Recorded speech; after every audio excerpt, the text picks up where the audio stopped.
주가 차익, 배당, 월 분배 수익률을 높이는 두 가지 목적성을 가지고 계신 투자자들한테는 적합한 상품이 아닐까. 안녕하십니까. 삼성자산운용 펀펀 ETF 최창규 본부장이고요. ETF 아저씨입니다. 확실히 날씨가 선선해진 것 같습니다. 증시 격언에는 이런 말이 있습니다. 찬바람이 불 땐 배당 투자. 그래서 오늘의 주제도 배당과 관련된 월지급식 ETF 옵션을 이용한 커버드 콜이라는 전략까지 한 방에 쭉 설명을 드리도록 하겠습니다.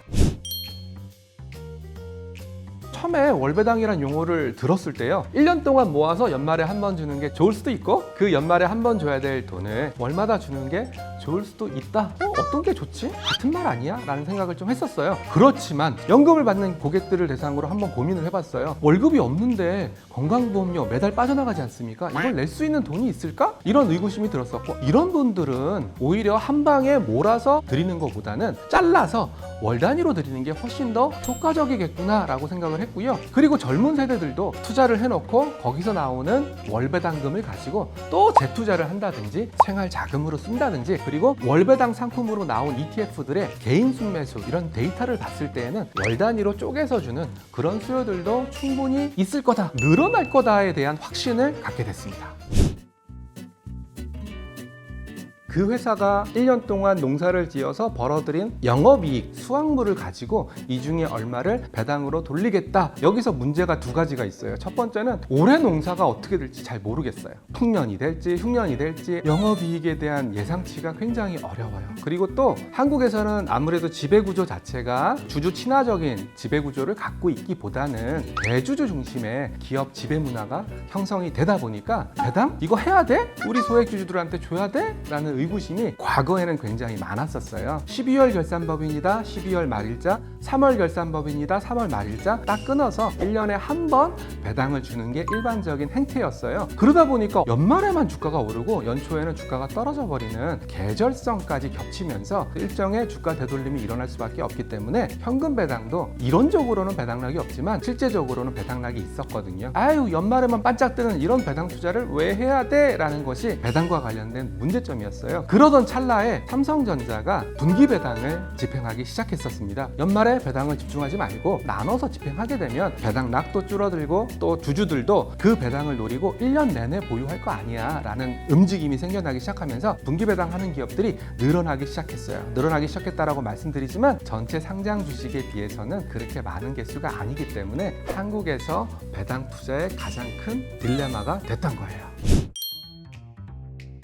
굉장히 좋은 질문 주셨는데요. 미국은 결산월에 딱 끊어서 배당을 줘야 된다라는 규정이 없어요. 회사마다 굉장히 자유롭게 배당을 주는 경우가 많고요. 1월 달에 배당 주는 기업, 2월 달에 배당 주는 기업, 3월 달에 배당 주는 기업들을 월별로 정리한 다음에 배당 수익률이 제일 높은 기업 포트폴리오를 구성해서 매월 월급 받는 배당 포트폴리오를 짜겠다라는 고객들이 생겨날 정도로 미국은 배당에 관련된 정책이라든지 기업들의 마인드가 굉장히 주주 친화적이다라는 차별성이 있습니다. 세 가지 방식이 있는데요. 첫 번째 방식은 배당주를 모은 다음에 그 배당주에서 나오는 배당을 월분배 방식으로 12분의 1씩 쪼개서 나누는 방식인데요. 매월 배당이 들어오니까 해피할 수 있겠죠. 들어왔네? 뿌듯해 라고 생각할 수도 있고, 또 만약에 주가가 이번 달에 1% 하락했다. 그렇지만 나는 월배당으로 0.5%를 먼저 받았다. 그러면 실질적인 나의 손실률은 마이너스 0.5%밖에 안 되거든요. 안전판 역할을 할 수 있다는 장점이 있는 반면에 단점으로는 월간 단위로 쪼개게 되면 의미 있는 숫자가 안 들어오기 때문에 재미가 없다라고 생각하실 수도 있습니다. 그렇지만 이 방식은 매월 들어오는 돈을 통해서 내 투자 히스토리를 다시 한번 점검할 수도 있고, 들어오는 돈 얼마 안 되지만 그 돈 갖고 다른 목적으로 좀 쓸 수도 있고 재투자를 할 수도 있고 겸용성이 있기 때문에 시장 상승을 따라가겠다, 배당을 맛만 보겠다, 투자에 대해서 기본기를 다져가겠다라는 투자자들한테는 가장 유용한 형태의 상품이 아닌가 생각을 하고 있습니다. 두 번째 방식은 대표지수에서 발생하는 배당 수익률, 그리고 커버드 콜에서 수취한 옵션, 프리미엄, 이 두 개를 합쳐가지고 월 분배 수익률을 높이는 그런 방식이라고 보실 수가 있습니다. 월 분배를 올리기 위해서는 커버드 콜이라는 파생 구조가 결합돼야 된다라는 장점이자 단점이 될 수 있는 부분인데요. 파생에서 발생하는 수익률에 대해서 어느 정도 인지를 하셔야 된다라는 게 전제 조건으로 필요합니다. 약점은 일정 수준 이상으로 대표지수가 상승한다면 콜옵션 매도에서 손실이 날 수가 있습니다. 시장이 급등을 한다든지 이런 국면에서 입장에서는 커버드 콜이 오히려 발목을 잡는 그런 형태가 될 수 있기 때문에 시장에 대한 판단, 급등은 아닐 것 같다, 횡보 또는 안정적인 흐름으로 형성될 것 같다라는 의사결정을 바탕으로 월 분배를 받겠다라는 그런 고객들한테 맞은 상품이다라고 설명드릴 수 있습니다. 결국 그런 고객들이라면 어느 정도 자본금이라든지 금융자산이 완성된 그런 분들이 투자할 만한 상품이 아닐까 생각합니다. 첫 번째와 두 번째 방식이 대표지수라는 바운더리에 한정이 됐었어요. 대표지수에 구애받지 말고 배당 성장에 가까운 그런 종목들을 잘 고르고 이 정도면 많이 오른 거 아니야? 라고 생각하는 그런 종목들만 커버드 콜을 치는 얼터너티브한 방식이 세 번째 방식이라고 볼 수가 있는데요. 결국은 배당 성장 주식을 모았기 때문에 배당 수익률도 대표지수에 비해서는 더 나오겠죠. 배당 성장 주식에서 발생하는 주가 차익도 기대를 할 수 있으니까 30대 중후반이라든지 40대 초반이라든지 어느 정도 투자에 대한 지식이나 감각이 있으시면서 주가 차익, 배당 두 가지 목적성을 가지고 계신 투자자들한테는 적합한 상품이 아닐까 생각하고 있습니다. 장점도 명확하지만 단점도 있을 수 있는데 개별 종목의 변동성이 대표지수의 변동성보다는 클 수밖에 없고 개별 종목이 급등한다든지 급락한다든지 그런 리스크는 대표지수보다 훨씬 크기 때문에 약점이 되지 않을까, 그 부분은 반드시 명심을 하셔야 됩니다.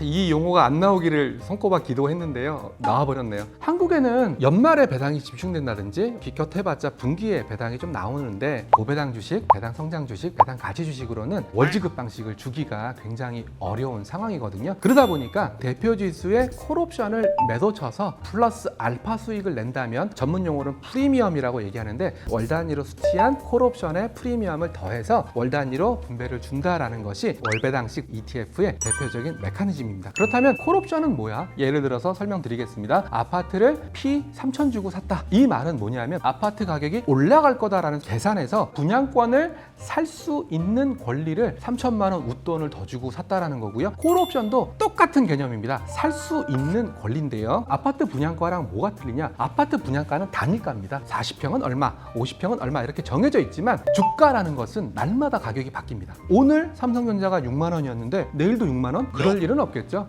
수급에 의해서 아니면 경제 상황에 의해서 주가가 많이 흔들리거든요. 삼성전자가 주가가 6만 원이고요. 콜옵션은 6만 1,000원, 6만 2,000원 딱딱딱딱 잘라놨습니다. 금융시장에서는 이 P를 프리미엄이라고 많이 얘기를 하고 있습니다. 배당 하나만 해도 굉장히 머리가 아픈데 커버드 콜이라는 옵션 개념까지 집어넣으니까 머리가 지끈지끈 하시지 않을까. 그치만 아셔야 되는 개념이기 때문에 설명을 좀 드렸습니다.